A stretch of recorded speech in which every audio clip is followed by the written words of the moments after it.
展览，其实它最早是大概在2019年就已经启动的一个研究计划。透过这个前期研究、档案资料的收集、分析，然后最后它慢慢才转成我们今天看到的这个展览。这个展览很重要的命题就是档案研究，它到底要怎么转化成一个展览的形式，然后让大家去理解历史现场跟历史跟当代连结的一个关联性。人跟人的连结，非常机动性的可以去进行各种合作，这件事情是80年代一个非常特殊的状态，让我们去理解到它跟跨领域之间其实是会产生关系的。我们是从2000多个跟跨领域相关的关键字，里面当然包括人、事、物、地，然后再从这个2000多个关键字，再慢慢的浓缩到5个不同的主题的分类。透过历史跟档案看当时的这些文化人、艺术家、创作者，一整个横向整合的方式去讨论整个时代的文化艺术跟社会政治状况的一个发展。所以我们谈的灵光大概是一个既在一个混沌未明，大家又想要去开创一些并不很清楚的一个未知的一种很珍贵的状态。在整个展览的一开始，我们有一个前沿70作为前导，挑了7个在70年代我们觉得相对对文化或者是政治社会有影响的事件。整个80年代的一个最核心的精神，其实就是它的前卫性跟实验性。整个前卫实验分成2个大的展区。第一个展区大概是从1983年北美馆开馆作为起始，体制内它也在从事着前卫跟实验。体制外作品的呈现是非常的纯粹或者是原质性的，譬如说它并没有过度的包装，然后各式各样的媒材在里面都被使用，包括装置、绘画、雕塑，甚至于行为等等的，还有新的媒体在里面也开始出现。台湾的实验剧场或小剧场，在从1980年兰陵剧坊开始，往后很蓬勃的一个推展，涵盖了几个重要的团体。最后呢，它就是停在10月这个表演，它选择了跟两厅院的开幕同一天，在淡水的海边去做演出，所以它也创造了一个环境剧场的一种新的模式。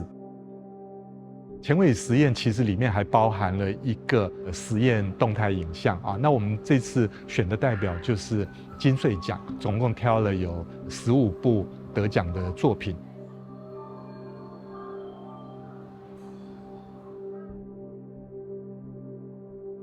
政治与竞技的这一个部分的话，我们反而是从比如说从大众文化、从性别，然后从一种就是说，当时的艺术家他如何用一种新的方式，然后去很直接的去面对政治象征。解严决定的台湾民主化的一个开始，政治它成为了一个环境。然后去让在这个环境里面的人，他们会用什么样的一个主动积极的方式去回应。当时很重要的一个新的社会媒体，其实就是摄影跟动态影像的相关的作品。另外一个是关于性别，不管他是一个被消费的角色，或者他是一个慢慢挣扎要出现新的主体性，还是他是跟所谓的过往的威权在进行对抗的女性，她们如何用一种比较科学性的或科学化的方式来开发出当时的女性议题，然后同时带动的是性别多样化的一个浮现。80年代当时依然有禁歌，到底什么样的歌会被禁，它都已经开始变成了价值观跟思想框架上面的一个协商跟拉扯。面对这个展览的时候，或者面对这个研究的时候，我们去理解很多事件的发生的时间点，这是一个延续性的改变，而不是一个突然有一个时刻的改变。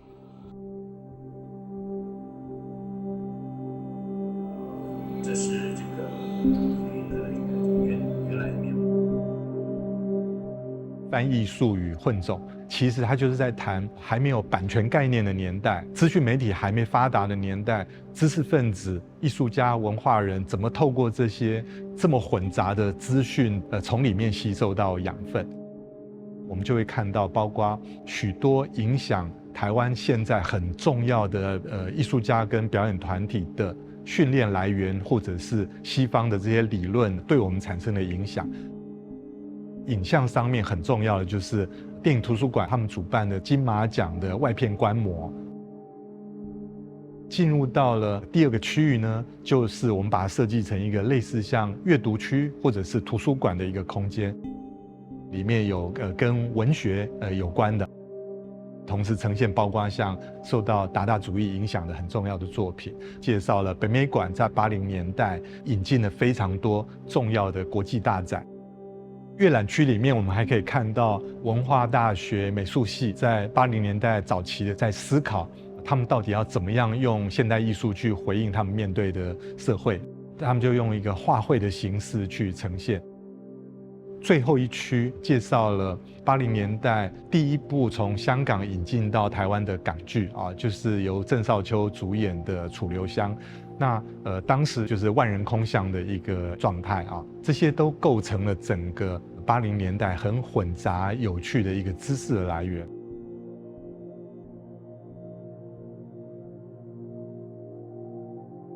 在地全球化与身份认同，几乎就是我们如何去跟意识形态、历史背景完全不一样的人，而能够在这块土地上共同的去经营生命的发展。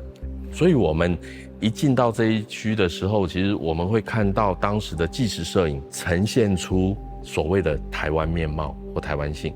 可是同时间我们也会看到意识内在的中国的美学。陈映真左翼思想的发展是一直没有离开过本土的写实主义。我们也可以看到本土去做一种台湾的风土记录，也会看到 NHK 用中国的叙事角度拍一种报道式的纪录片。我们会看到非常具有在地代表永远的素人，然后另外一个是在地跟中国的一个混合的状态。有一区跟民歌脉络有关的发展，70年代末的唱自己的歌，它事实上呈现出来的是中国跟台湾正要开始产生分裂。台湾新电影处理的方式也是从1982年开始，在一个新的一个处境里面去寻找到可能性。接下来会看到2个极端冲突的状态，可是是出自同一群电影工作者。剧场还有舞蹈上面，其实都经历2种阶段，一个是进口或者学习外来的表演方法，当他们回到台湾，就开始去进行一种在地身体一个追寻，而且对于政治有一种反叛力量。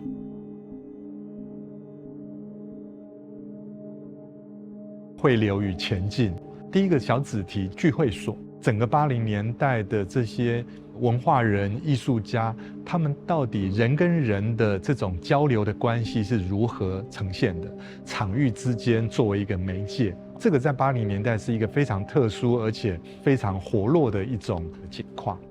第二个小子题呢，就是出版还有杂志，大家透过这些纸媒去了解知识跟传递讯息，各种各样不同的杂志，包括可能像艺术类的、文化类的、思潮类的、电影类的，甚至于八卦杂志都有。另外有一个小区就是报纸的副刊，因为报纸的副刊他们还会举办文学奖，介绍各种不同的思潮，在整个80年代对于所谓知识的推进这件事情有一个关键性的影响。在我们的研究的过程里面，我们就已经透过大量的访谈，不管是思想家啦，或者说是艺术家啦，其实是希望捕捉到底他们真正这些经历过80年代的人是会如何的去看待80年代，然后又如何的去感受时过境迁之后台湾的变化是什么。正因为80年代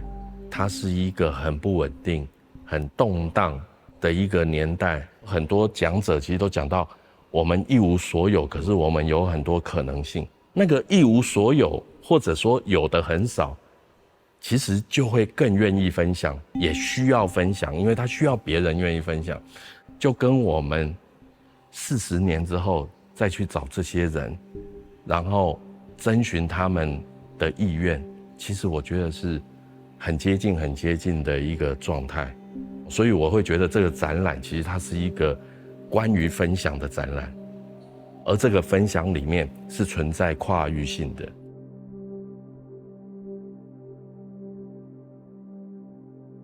我们站在现今当代的时间点，重新回到40年前去看80年代的时候，我们希望透过这个展览，一方面回顾历史，一方面希望这些历史的作品、事件、过程可以成为一个经验，去对照我们今天正在发生的所有的事情。透过历史回看今天，然后从今天再回望历史，怎么产生一个交织的史观的一个观看的方法。